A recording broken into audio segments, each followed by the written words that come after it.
good morning. Magandang umaga po sa inyong lahat.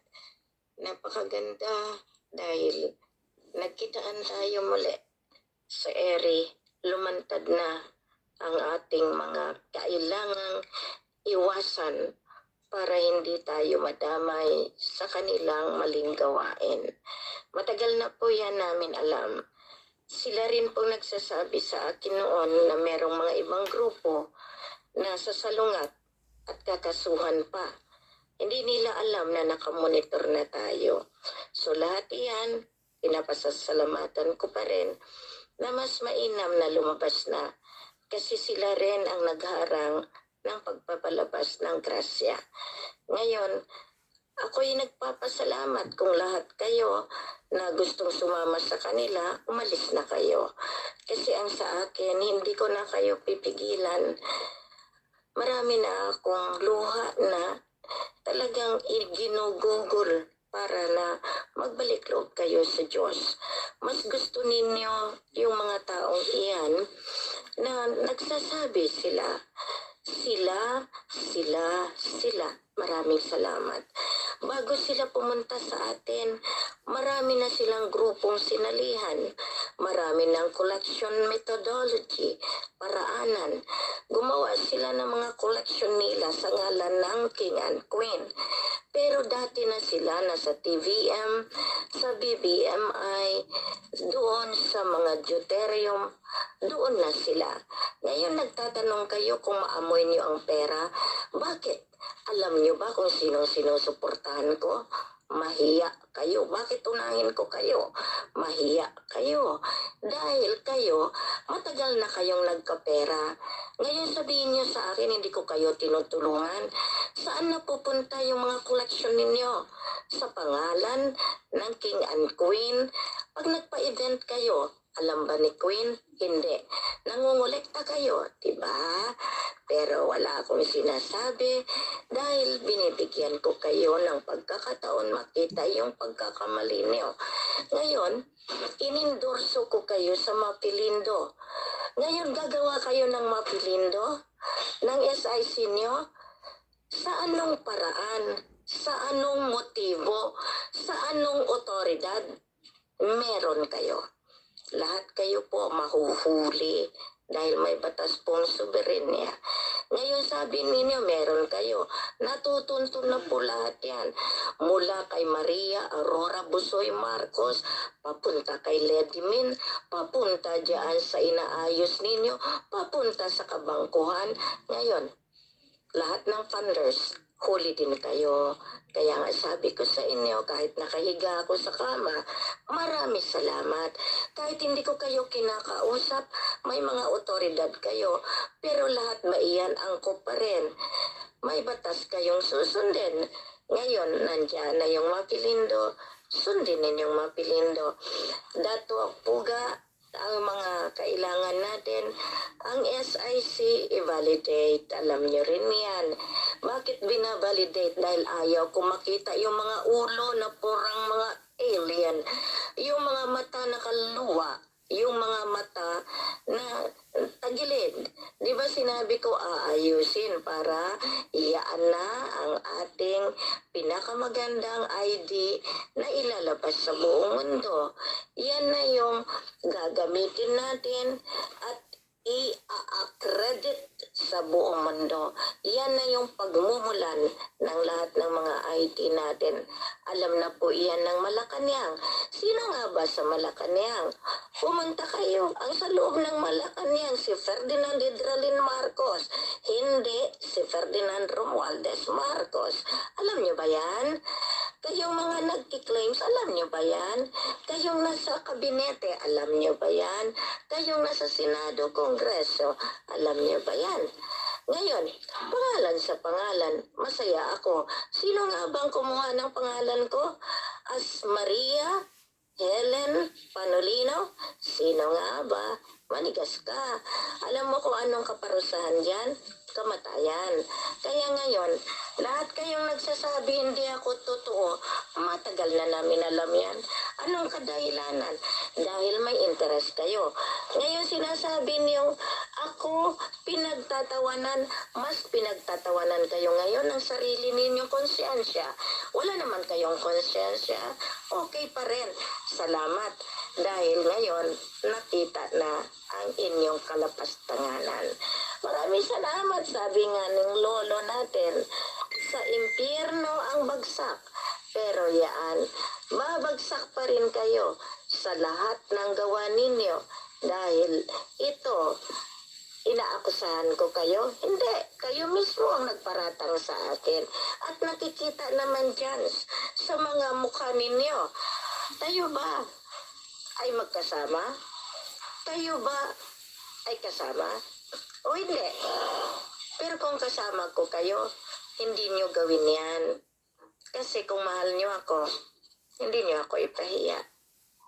Kung talagang kayo ay nasa akin, hindi niyo talikuran ang katotohanan. Pero, since na wala kayong tiwala, doon na lang kayo. Kung kayo ang nasa liwanag, magpakatotoo kayo. Bakit? Titingnan nyo nga yung mukha nyo. Titingnan nyo nga yung pag-uugali nyo. Titingnan nyo kaya yung pananamit nyo. Titingnan nyo kaya yung tinatawag.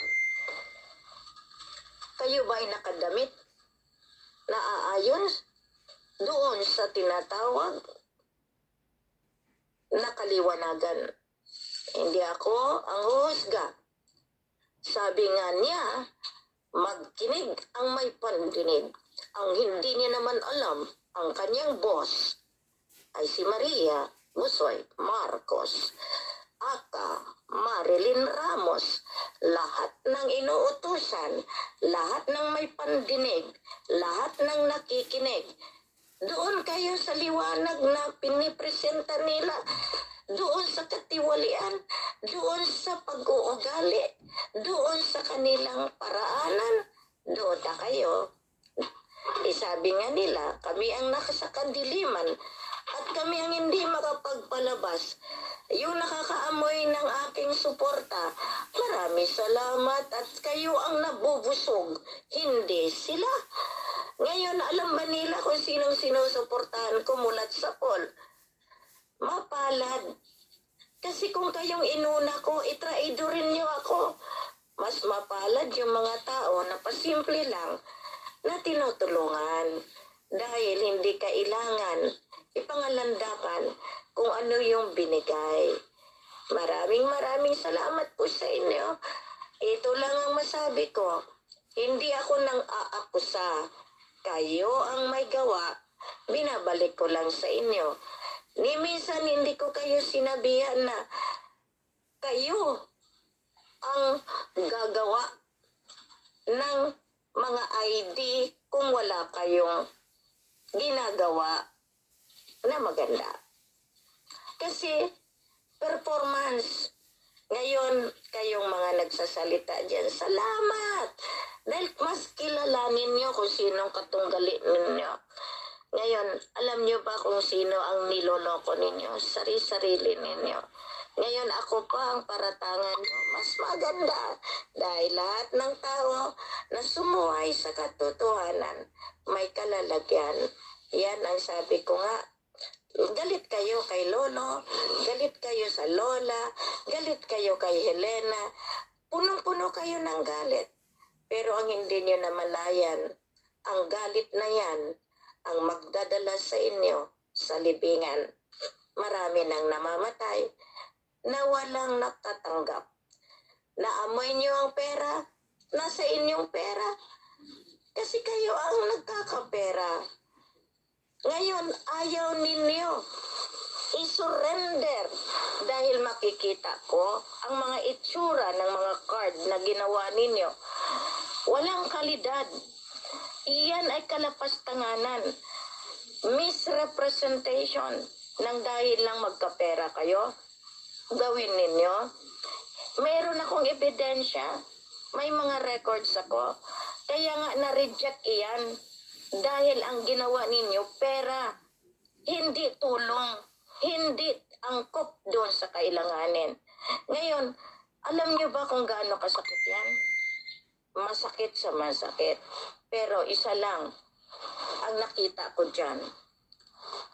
Sumobra kayo sa inyong kinalalagyan. Nilapastangan at nilalamangan ninyo ang dapat nabibigyan. Pero hindi kayo nagtagumpay, kaya nananabla kayo. Ang pananabla ninyo, baka unahan kayo ng ibang tao. Kung sinasaktan nyo ng tuluyan si Queen, ang pera nakikita, ang tiwala kailanman. Pag nawala, walang-wala. Sinabi ninyo, habang buhay nyo akong suportahan, binigyan lang kayo ng pagsubok. Kumagat kayo. Ang taga Bulacan, pasensya. Ni minsan hindi ko naramdaman sa inyo ang tunay na suporta. Alam na namin na kayo ang kakalaban. Pero ang Bulacan na nasa hanay ng mga taong sumusuporta sa katotohanan, mas marami po sila. Mas marami po. Kaya huwag kayong magmalaki. Matagal na kayo binabantayan ng batas ng Pilipinas. Nililito kayo ng inyong sari-sarili. Ni minsan hindi ako sumalungat sa batas. Ngayon, sino sa loob ng Malacanang? Kayo ba o kami? Yan ang tanong. Sagutin ninyo. Sino sa loob ng Central Bank? Kayo ba o kami? Mag-isip kayo. Maraming salamat. Masalam.